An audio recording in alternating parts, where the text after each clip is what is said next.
آج کی ویڈیو بڑی امپورٹنٹ ہے ناظرین. دجال کو بلانے کی تیاریاں کیا مکمل ہو چکی ہیں اور کیا اس کی آخری نشانی غزہ تھی؟ ناظرین، مسلمانوں کے جو ہم حضرت عیسیٰ نے آنا ہے، امام مہدی نے آنا ہے. ہندوؤں کا جو ہے وہ کال کی اوتار جو ہے. یہودیوں کا مسیحا کون ہے؟ اور اس کے ساتھ ساتھ ناظرین، یہودیوں کا ایک ربی تھا، بہت بڑا عالم. 1990 میں وہ اتنا بڑا عالم تھا کہ وہ کہتے ہیں اس کے بارے میں کہا جاتا ہے کہ وہ اسٹیڈیم بھرنے کی صلاحیت رکھتا تھا. وہ اتنا بڑا ان کا ربی تھا. اس نے کہا تھا کہ ہمیں جو ہے ہمیں اپنی تیاری کرنی چاہیے، نہیں تو ہم یہودی جو ہے وہ مارے جائیں گے. ناظرین، 1492 میں 4 بلڈ مون لگے تھے، تب یہودیوں کی تباہی ہوئی تھی. اس کے بعد 2014 میں 4 بلڈ مون آئے اور اس ربی نے کہا تھا کہ ہمیں تیاری کرنی چاہیے. 1990 میں یہ اس نے کہا. ابھی 5واں لگنے جا رہا ہے، ابھی 5واں لگنے جا رہا ہے 7 ستمبر کو. اس نے کہا تھا کہ یہ یاجوج ماجوج بلندیوں سے آئیں گے اور ہم پر حملہ آور ہوں گے. تو شاہ جی کیا دیکھ رہے ہیں؟ کیا دجال کو بلانے کی تیاریاں مکمل ہو چکی ہیں؟ اور وہ جو ربی یہ بات کر رہا ہے وہ کیا، اور ان کا مسیحا کون ہے؟ ریبائز جو بات کر رہے ہیں، دیکھیں اب میں آپ کو سمجھاؤں. صہیونی اور یہودی یہ 2 علیحدہ علیحدہ طاقتیں ہیں. ہم جب صہیونیوں کی بات کرتے ہیں تو ہم یہودیوں کو بھول جاتے ہیں. یہودی وہ ہیں جو اللہ کے نبیوں کو ماننے والے ہیں، لیکن پھر انہی یہودیوں کے اندر صہیونی بنے. اور پھر یہ جو زائنسٹ، جیسے صہیونیوں کا ترجمہ ہے زائنسٹ، کچھ لوگوں کو صہیونی سمجھ نہیں آئے گا. زائنسٹ جو ہیں وہ جو بنے تو وہ ہر ریلیجن میں پینیٹریٹ کیے. اب سمجھنا پڑے گا کہ یہ جو پوری لڑائی ہے یہ کس کی کب کہاں شروع ہوئی. لڑائی شروع ہوتی ہے آدم علیہ السلام کی تخلیق سے. شیطان نے اللہ کو کیا کہا تھا کہ میں صراط مستقیم پہ بیٹھ جاؤں گا اور میں آنے جانے والوں کو بہکاؤں گا. تو اللہ نے کیا کہا تھا کہ جو میرے ہوں گے اس کو تو بہکا نہیں سکتا. تو شیطان نے کہا تھا مالک اس آدم کو سجدہ کرنے کی وجہ سے تو نے مجھے رد کیا نا، اب میں اس آدم کی اولاد سے خود کو سجدہ کرواؤں گا. تو آج ہمیں مختلف چیزوں کی بنیاد پہ یہ بانٹا جاتا ہے، مختلف ریلیجن میں، مختلف چیزوں میں. اور ہمارے اندر جو تفرقہ ہے یہ بھی پیچھے انہی طاقتوں کی وجہ سے ہے. دین کے جو ہے وہ حصے خراب کیے جاتے ہیں، دین میں اس کی جو وحدت ہے اس کو پارا کیا جاتا ہے. یہ بھی اسی نیگیٹو طاقتوں کے جو ہے وہ کارسازیاں ہیں. اور یہ ساری یہ جو معاملات اس وقت ہونے جا رہے ہیں اگر آپ سمجھیں تو یہ بالکل عروج کا وقت ہے، بالکل عروج کا وقت ہے نیگیٹو طاقتوں کے. اور اس کے بعد زیادہ ٹائم نہیں ہے عیسیٰ علیہ السلام کے ظہور میں اور مولا امیر کائنات مولا امام مہدی علیہ السلام صاحب العصر والزمان کے ظہور میں. وقت زیادہ نہیں ہے. اب سمجھیں، عام لوگ جس کی بات کرتے ہیں جس کو یہودی مسیحا کہتے ہیں، کیونکہ یہودی بھی جو اصلی یہودی ہیں وہ بہت پیچھے چلے گئے ہیں. اس وقت یہ جو ہم کہتے ہیں کہ یہودیوں کا ملک اسرائیل ہے، that is not the Jewish country, that is the زائنسٹ country. Jewish نہیں ہے، زائنسٹ ہے. اور وہ جو زائنسٹ ہیں وہ بیسیکلی وہی شیطان کے پیروکار ہیں جو اس کے ایجنڈے پہ کام کر رہے ہیں. دجال کا ترجمہ دجل یعنی دھوکہ، دھوکے کی سب سے بڑی شکل. اب یہاں پہ ایک اور چیز، ایک دھوکہ شیطان ہمیں دے رہا ہے اور ایک دھوکہ ہم خود اپنے آپ کو دے رہے ہیں. شاید وہ اس سے بھی زیادہ بڑا دھوکہ ہے. ٹھیک ہے، ہم لوگ کہتے ہیں کہ جی یہودی یا جو ہے وہ زائنسٹ ہیں، وہ یہ کرتے ہیں، وہ فلاں کرتے ہیں. تو بھائی کردار میں ہم کون سے ان سے افضل ہیں؟ ظلم تو ہمارا بھی جہاں جو ہے وہ داؤ لگ جاتا ہے ہم اتنا ہی کرتے ہیں. وہ ذرا بندوقوں سے کر لیتے ہیں، ہم ڈنڈے سوٹوں سے کر لیتے ہیں. کردار تو ہمارا بھی وہی ہے، کردار تو ہمارے میں بھی وہی سارا کچھ ہے۔ ڈسکریمنیشن تو تب ہو نا جب ہم سچے دل سے سرور انبیاء صلی اللہ علیہ وآلہ وسلم کا کلمہ پڑھنے والے ہوں، اور رسالت مآب سرور انبیاء صلی اللہ علیہ وآلہ وسلم سی زبان سے نکلا ہوا کوئی لفظ جو ہے وہ ادھر ادھر ہو ہی نہیں سکتا۔ آپ نے فرمایا ہے کہ مسلمان ملت جو ہے وہ ایک جسم ہے، اور اس کے کسی بھی حصے کو تکلیف ہو تو سارا بدن اس کی تکلیف محسوس کرتا ہے۔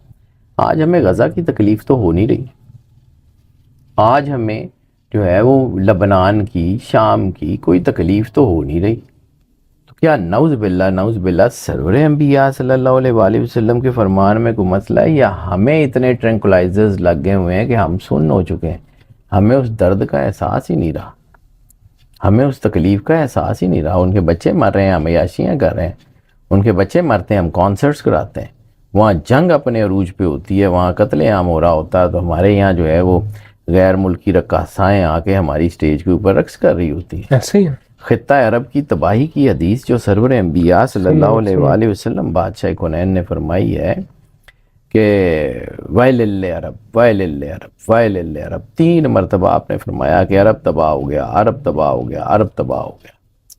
تو بی بی زینب بنت جہش ام المومنین نے سرور انبیاء صلی اللہ علیہ وآلہ وسلم سے پوچھا کہ یا رسول اللہ، آپ کو کس چیز نے اتنا پریشان کیا؟ آپ سوئے ہوئے تھے، ایک دم سے اٹھے، فرمایا ویل للعرب۔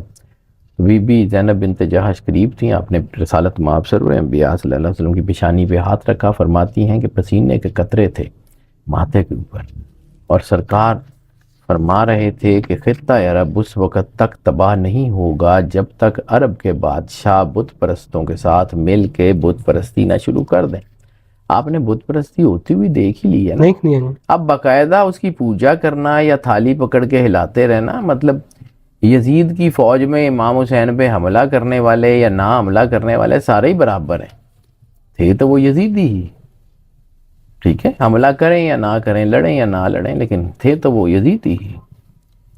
تو یزیدیوں کا جو لشکر ہے یا صہیونیوں کا لشکر ہے، اس میں ہم لوگ بھی تو شامل ہیں، وہ میں بھی ہو سکتا ہوں، وہ آپ بھی ہو سکتے ہیں، وہ اور باقی سارے لوگ بھی ہو سکتے ہیں۔ اس وقت جو ڈفرینشیٹ ہوگا وہ تو کردار ہوگا، بالکل صحیح ہے۔ ٹھیک ہے۔ اب واپس آتے ہیں ٹاپک کو، یہ جتنی میں نے بات کی یہ ضمناً تھی، لیکن اس کو یہ کرنی ضروری تھی۔ اب آ جاتے ہیں کہ وہ جو ان کا مسیحا ہے وہ اینٹی کرائسٹ، دجال، شیطانی طاقتیں اس کا انتظار کریں۔ اور اگر یہ کہوں جتنی مجھے سمجھ آتی ہے کہ اللہ، میں نے آپ کو کہا تھا کہ اللہ جو ہے نا وہ مقابلہ بڑا ٹف دیتا ہے، ٹھیک ہے۔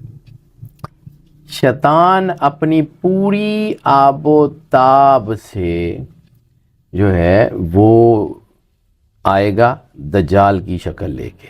لیوسیفیرین بیسیکلی شیطان کے پجاری ہیں، زائنس بیسیکلی اسی لیوسیفر کے پجاری ہیں، اسی اینٹی کرائسٹ کے پجاری ہیں، اسی یعنی شیطان مجسم ہو کے خود آئے گا۔ اب علامہ صاحب، میں نے بار بار آپ کو کہا ہے کہ ہم نے بڑا ظلم کیا اپنے بچوں کے ساتھ جب نے علامہ اقبال ان کی جڑوں میں سے نکال دیے، بیڑا غرق کر دیا ہم نے اپنے سارا کچھ کا۔ یہ جو علامہ صاحب نے کہا تھا نا کہ یورپ کو ابلیس کو یورپ کی مشینوں کا سہارا، مومن ہے تو بے تیغ بھی لڑتا ہے سپاہی، ان مشینوں کی انرجی بڑی شاندار ہے۔ یہ آپ کو ابھی اے آئی کے کرامات سمجھ نہیں آئے، ابھی ذرا 2-4 سال گزر لینے دیں، آپ کو سمجھ آئے گا کہ شیطان کیسے مشینوں میں سے بولتا ہے، شیطان کیسے آپ کو کیپچر کرتا ہے، آپ کو خود آئیڈیا ہو جائے گا۔ یہ زیادہ لمبی کہانی نہیں ہے، یہ آنے والے چند سال کی بات ہے، آپ کو خود سے آئیڈیا ہو جائے گا یہ سائبورگز کیا ہوتے ہیں۔ یہ انسان کے اندر چپیں لگا کے انسان کو جو ہے اس کے برین اینڈ ہارٹ نیورونز، اس کے سوچنے سمجھنے کی صلاحیت کیسے فنا کی جا سکتی ہے، کلچرز ہزاروں سال کے کیسے تباہ کیے جا سکتے ہیں، زندگی کا بیڑا غرق کیسے کیا جا سکتا ہے، آپ کو خود سے پتہ لگ جائے گا یہ آنے والا وقت۔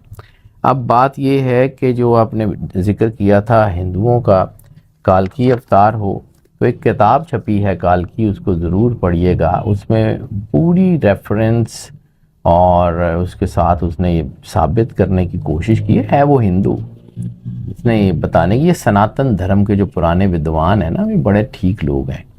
میں نے آپ کو پچھلی ویڈیو میں ایک اشارتاً کہا تھا کہ ہو سکتا ہے اللہ نے یہاں کوئی دین اتارا ہو جس کی شکل بدل گئی ہو. یعنی مطلب جو ہے وہ اس کے اندر کوئی ننوں کروڑوں جو ہے وہ ڈیسیمل کا کوئی کہیں کہیں حقیقت ہو. سناتن دھرم جو جسے ہم توحید پرست ہندو کہتے ہیں ہو سکتا ہے کہیں ان کے اندر کسی نبی نے ان کو کہا ہو.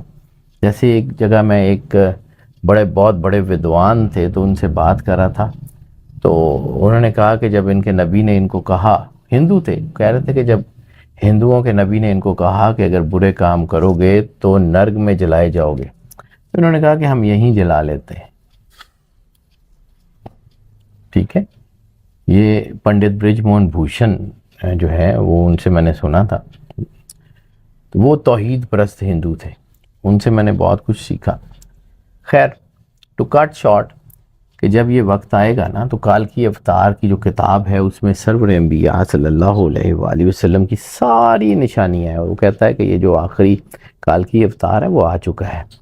اب اس اوتار کا ایک جیسے کہا جاتا ہے نا کہ ایک جو ہے اوتار لیتے ہیں جس طرح, تو کالکی اوتار کا آگے ایک اوتار جو آئے گا جو کل یگ میں, وہ کالکی اوتار نے پیدا ہونا تھا ست یگ میں. ست یگ کے بعد یعنی سرور انبیاء صلی اللہ علیہ وآلہ وسلم کے کم از کم 1000 سال بعد, کم از کم, اس سے زیادہ ہو سکتے ہیں اس سے کم نہیں ہو سکتے, جس شخصیت نے آنا ہے وہ اس مہادیو مہامد کا اوتار ہے. اس کے بارے میں ہندوؤں کا بھی خیال یہ ہے کہ شاید وہ مولا صاحب العصر والزمان مولا مہدی علیہ السلام.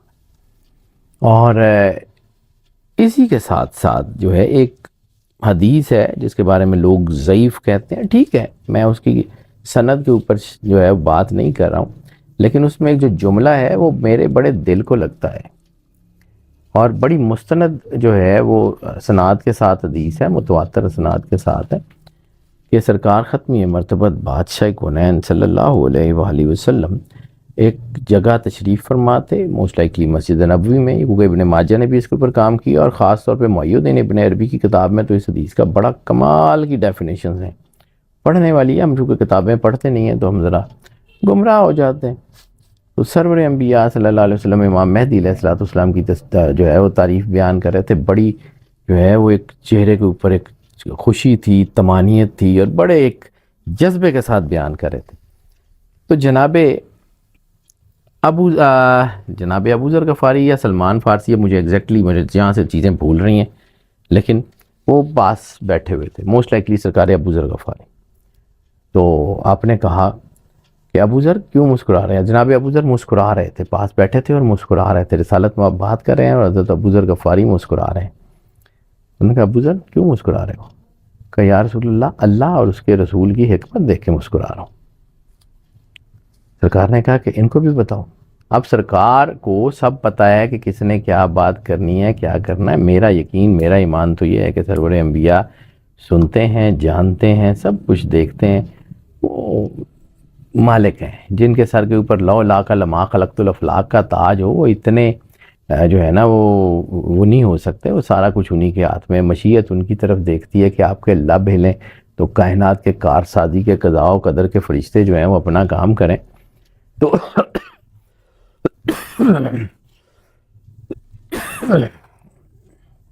سرکار ختمی مرتبت بادشاہ کونین نے کہا کہ ابو ذر بتاؤ. انہوں نے کہا یا رسول اللہ, مجھے لگتا ہے کہ جس طرح آپ بیان فرما رہے ہیں آپ نے تشریف لانی ہے. اب سرکار اس کو ہاں کہہ دیتے تو ہم ہاں مان لیتے, سرکار اس کو نہ کہہ دیتے تو ہم نہ مان لیتے. سرکار ختمی مرتبت کی یہ حدیث یہیں پہ ختم ہو جاتی ہے. آپ نے نہ ہاں کہی نہ کہی, آپ نے بات بدل دی. اب اس کا ترجمہ مجھے نہیں آتا, اس کا ترجمہ کیا ہے, لیکن اگر شیطان اپنی پوری آب و تاب کے ساتھ, اپنی پوری انرجی کے ساتھ آ رہا ہے تو پھر اس کے مقابلے میں بھی تو کوئی ویسا ہی ہوگا نا. پھر عیسیٰ علیہ السلام نبی ہیں, بھلے وہ اپنی نبوت چھوڑ چکے, بھلے وہ اپنی جو ہے وہ امی جو ہے نا امت کی حیثیت سے تشریف لائیں گے. سرکار ختمی مرتبت بادشاہ کونین کے امتی کی حیثیت سے آئیں گے, لیکن اس کے باوجود ان کا ایک سٹیٹس تو ہے نا. تو عیسیٰ علیہ السلام کسی عام آدمی کے پیچھے نماز پڑھیں گے؟ اسی لیے تو ہر بندہ اٹھ کے امام مہدی ہو جاتا ہے، کیونکہ ہمیں امام مہدی علیہ السلام کا سٹیٹس ہی نہیں پتہ. ہمیں پتہ ہی نہیں ہے کہ وہ کون سی پرسنالٹی ہیں، وہ کون ہیں، وہ کیا کریں گے، کیسے کریں گے، ہمیں آئیڈیا ہی نہیں ہے. شاہ جی یہ بتائیں کہ مسجد اقصیٰ پر پھر یہودی ایک دفعہ قابض ہو جائے گا؟ گریٹر اسرائیل بنے گا، مسجد اقصیٰ پہ تھرڈ ٹیمپل بنے گا. تھرڈ ٹیمپل بنے گا تو اینٹی کرائسٹ آئے گا، اور اینٹی کرائسٹ کے آنے کا وقت اب پورا ہو گیا. یہ 5واں بلڈ مون آپ کو بتائے گا ہوتا کیا ہے. یہ کوئی اب یہ جو 7 ستمبر کو جسے ہم عام سا چاند گرہن کہہ رہے ہیں، آپ دیکھیے گا اس کے بعد ہوتا کیا ہے. یعنی یہ وہ گرہن ہے جس کے 45 دن پہلے سے چیزیں شیپ اپ ہونا شروع ہو جاتی ہیں. تو آپ نے یہ پچھلے دنوں میں جو کچھ دیکھی ہیں، یہ جنگیں اور یہ سارا رولا، اور یہ کوئی سفیر نکال رہا ہے، کوئی کچھ نکال رہا ہے، کوئی کچھ نکال رہا ہے، یہ ساری اسی کا امپیکٹ ہے. یہ 7 ستمبر کے بعد اگلے 3 مہینے میں آپ دیکھ لیجئے گا ہوتا کیا ہے. آپ بھی یہیں ہیں، میں بھی یہیں ہوں. اللہ زندگی دے، جو دنیا سے چلے گئے تب بھی دنیا تو دیکھے گی.